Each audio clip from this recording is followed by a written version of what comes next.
ನೀರು ಹರಿಯುವ ಮುನ್ನವೇ ಒಡೆದಿದೆ ಕಾಲುವೆ. ಕಳಪೆ ನೀರಾವರಿ ಕಾಲುವೆ ಕಾಮಗಾರಿಗೆ ಇದೇ ಸಾಕು. ನಾರಾಯಣಪುರ ಬಲದಂಡೆ ಕಾಲುವೆಯ ಮುಖ್ಯ ಕಾಲುವೆ ಇದೀಗ ಒಡೆದು ಹೋಗಿರುವಂತದ್ದು. ನೀರು ಹರಿಯುವ ಮುನ್ನವೇ ಇದೀಗ ಕಾಲುವೆ ಒಡೆದು ಹೋಗಿದೆ. ಎಷ್ಟರ ಮಟ್ಟಿಗೆ ಕಳಪೆ ಕಾಮಗಾರಿಯನ್ನ ಇಲ್ಲಿ ಮಾಡಿದ್ದಾರೆ ಅನ್ನೋದಕ್ಕೆ ಈ ಒಂದು ಘಟನೆಯೇ ಸಾಕ್ಷಿಯಾಗಿದೆ. ನಾರಾಯಣಪುರ ಬಲದಂಡೆ ಕಾಲುವೆಯ ಮುಖ್ಯ ಕಾಲುವೆ ಇದೀಗ ನೀರು ಹರಿಯೋ ಮುನ್ನವೇ ಒಡೆದು ಹೋಗಿದೆ. ನಿರ್ಮಾಣ ಹಂತದಲ್ಲಿ ಇದೀಗ ಕಾಲುವೆ ಒಡೆದು ಹೋಗ್ತಾ ಇದೆ. ರಾಯಚೂರು ಮನ್ಸಲಾಪುರದ ಬಳಿ ಕಾಲುವೆ ಒಡೆದಿರುವಂತದ್ದು. 95 ಕಿಲೋಮೀಟರ್ ಇಂದ 128 ಕಿಲೋಮೀಟರ್ ವರೆಗೆ ಕಾಲುವೆಯನ್ನ ವಿಸ್ತರಣೆ ಮಾಡಲಾಗಿದೆ. ನಿರ್ಮಾಣವಾಗಿ 1 ವರ್ಷದಲ್ಲಿಯೇ ಕಾಲುವೆ ಹಾಳಾಗಿದೆ. ಇದರಿಂದಾಗಿ ರೈತರ ಭೂಮಿಗೆ ನೀರು ಹರಿಯೋದು ದುಸ್ತರ. ಗುತ್ತಿಗೆದಾರರನ್ನ ಕಪ್ಪು ಪಟ್ಟಿಗೆ ಸೇರಿಸಲು ರೈತರು ಆಗ್ರಹ ಮಾಡ್ತಾ ಇದ್ದಾರೆ.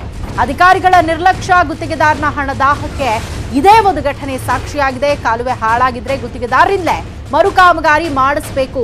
ನ್ಯೂಸ್ 18ಗೆ KBJNL ಸಹಾಯಕ ಕಾರ್ಯನಿರ್ವಾಹಕ ಸ್ಪಷ್ಟನೆಯನ್ನ ಕೊಟ್ಟಿದ್ದಾರೆ.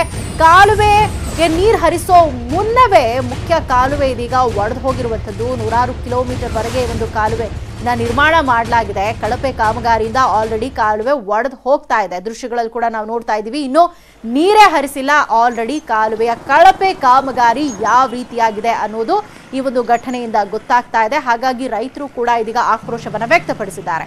ಒಂದ್ ವೇಳೆ ನೀರು ಹರಿಸಿದ್ರೆ ನಮ್ಮ ಭೂಮಿಗೆ ನೀರೆಲ್ಲ ಬರುತ್ತೆ, ನಮ್ಮ ಜಮೀನುಗಳಿಗೆ ನೀರು ಹರಿಯುತ್ತೆ, ಇದರಿಂದ ನಮ್ಮ ಬೆಳೆ ಹಾನಿ ಕೂಡ ಆಗುತ್ತೆ. ಹಾಗಾಗಿ ಯಾರು ಈ ಒಂದು ಕಾಲುವೆಯನ್ನ ಮಾಡಿದ್ದಾರೋ ಆ ಗುತ್ತಿಗೆದಾರನಿಂದಲೇ ಇದನ್ನ ಮತ್ತೆ ಮರು ನಿರ್ಮಾಣ ಮಾಡಿಸ್ಬೇಕು, ಆತನಿಂದಲೇ ಇದನ್ನ ಸರಿ ಮಾಡಿಸ್ಬೇಕು, ಆತನಿಂದ ಹಣವನ್ನ ವಸೂಲಿ ಮಾಡಬೇಕು ಅಂತ ಇದೀಗ ರೈತರು ಆಕ್ರೋಶವನ್ನ ವ್ಯಕ್ತಪಡಿಸಿದ್ದಾರೆ.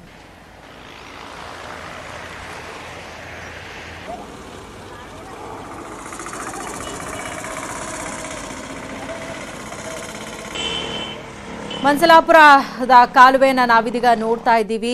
106 ಕಿಲೋಮೀಟರ್ನಲ್ಲಿ ಈ ಒಂದು ಕಾಲುವೆಯನ್ನ ನಿರ್ಮಾಣ ಮಾಡಲಾಗಿದೆ. ಆದರೆ ಕಾಲುವೆಗೆ ನೀರು ಹರಿಸೋ ಮುನ್ನವೇ ಇದೀಗ ಕಾಲುವೆ ಒಡೆದು ಹೋಗಿರುವಂತದ್ದು. ನಾರಾಯಣಪುರ ಬಲದಂಡೆಯ ಕಾಲುವೆಯ ಮುಖ್ಯ ಕಾಲುವೆ ಇದೀಗ ಒಡೆದು ಹೋಗಿದೆ. ಈ ಬಗ್ಗೆ ಹೆಚ್ಚಿನ ಮಾಹಿತಿಯನ್ನು ಪಡ್ಕೊಳ್ಳೋಣ. ನಮ್ಮ ಪ್ರತಿನಿಧಿ ಶರಣಪ್ಪ ಬಾಚಲಾಪುರ ಇದೀಗ ನಮ್ಮ ಜೊತೆ ದೂರವಾಣಿ ಸಂಪರ್ಕದಲ್ಲಿ ಜಾಯ್ನ್ ಆಗಿದ್ದಾರೆ. ಶರಣಪ್ಪ, ನೀರು ಹರಿಸೋ ಮುನ್ನವೇ ಕಾಲುವೆಯ ಒಂದು ಸ್ಥಿತಿ ಯಾವ ರೀತಿ ಆಗಿದೆ ಅನ್ನೋದನ್ನ ನಾವು ದೃಶ್ಯಗಳಲ್ಲಿ ನೋಡ್ತಾ ಇದ್ದೀವಿ. ಇದಕ್ಕೆ ಸಂಬಂಧಪಟ್ಟ ಹಾಗೆ ಅಧಿಕಾರಿಗಳು ಏನ್ ಹೇಳ್ತಾ ಇದ್ದಾರೆ, ಅಲ್ಲದೆ ರೈತರು ಏನಂತ ಆಕ್ರೋಶ ವ್ಯಕ್ತಪಡಿಸುತ್ತಿದ್ದಾರೆ? ಸುಮಾರು ಕಳೆದ 2 ವರ್ಷಗಳಿಂದ ನಿರ್ಮಾಣವಾಗುತ್ತಿರುವಂತಹ ಕಾಮಗಾರಿ, ಈ ಕಾಮಗಾರಿ ಈಗಾಗಲೇ ಇನ್ನೂ ಪೂರ್ಣ ಆಗುತ್ತಿಲ್ಲ.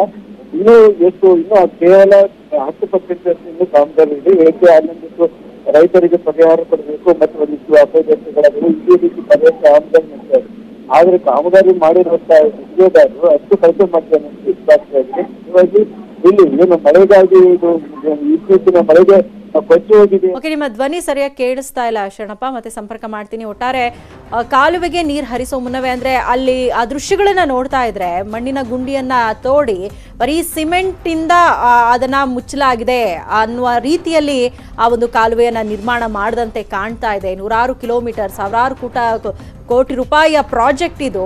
ಯಾವ ರೀತಿಯಾಗಿ ಇದನ್ನ ನಿರ್ಮಾಣ ಮಾಡಲಾಗಿದೆ ಅನ್ನೋದಕ್ಕೆ ಈ ಒಂದು ದೃಶ್ಯಗಳು ಸಾಕ್ಷಿ ಆಗ್ತಾ ಇದೆ. ಇನ್ನು ರೈತರು ಕೂಡ ಈ ಒಂದು ಕಳಪೆ ಕಾಮಗಾರಿಗೆ ತಮ್ಮ ಆಕ್ರೋಶವನ್ನು ವ್ಯಕ್ತಪಡಿಸಿದ್ದಾರೆ. ಒಂದ್ ವೇಳೆ ನೀರು ಬಿಟ್ಟಂತಹ ಸಂದರ್ಭದಲ್ಲಿ ಈ ರೀತಿ ಆದ್ರೆ ನಮ್ಮ ಜಮೀನಿಗೆ ನೀರು ನುಗ್ಗುತ್ತೆ, ನಮ್ಮ ಬೆಳೆಗಳೆಲ್ಲ ಹಾಳಾಗತ್ತೆ ಅಂತ ಆಕ್ರೋಶವನ್ನ ವ್ಯಕ್ತಪಡಿಸಿದ್ದಾರೆ. ಅಲ್ಲದೆ ಯಾರಿ ಒಂದು ಕಾಮಗಾರಿಯನ್ನ ಮಾಡಿದ್ದಾರೆ ಆ ಗುತ್ತಿಗೆದಾರನ ವಿರುದ್ಧ ಕ್ರಮವನ್ನ ಕೈಗೊಳ್ಳಬೇಕು, ಆತನನ್ನ ಕಪ್ಪು ಪಟ್ಟಿಗೆ ಸೇರಿಸಬೇಕು ಅಂತ ರೈತರು ಆಕ್ರೋಶವನ್ನ ವ್ಯಕ್ತಪಡಿಸಿದ್ದಾರೆ. ಈ ರೀತಿಯಾಗಿ ಕಳಪೆ ಕಾಮಗಾರಿಗಳನ್ನ ಮತ್ತೆ ಅವರು ಮಾಡಬಾರ್ದು, ಆ ನಿಟ್ಟಿನಲ್ಲಿ ಕ್ರಮವನ್ನ ಕೈಗೊಳ್ಳಬೇಕು. ಹಾಗಿದ್ದಾಗ ಮಾತ್ರ ಇಂತಹ ಒಂದು ಕೆಲಸಗಳು ಮತ್ತೆ ಪುನರಾವರ್ತನೆ ಆಗೋದಿಲ್ಲ ಅಂತ ಅಲ್ಲಿನ ರೈತರು ಆಕ್ರೋಶವನ್ನ ವ್ಯಕ್ತಪಡಿಸ್ತಾ ಇದ್ದಾರೆ.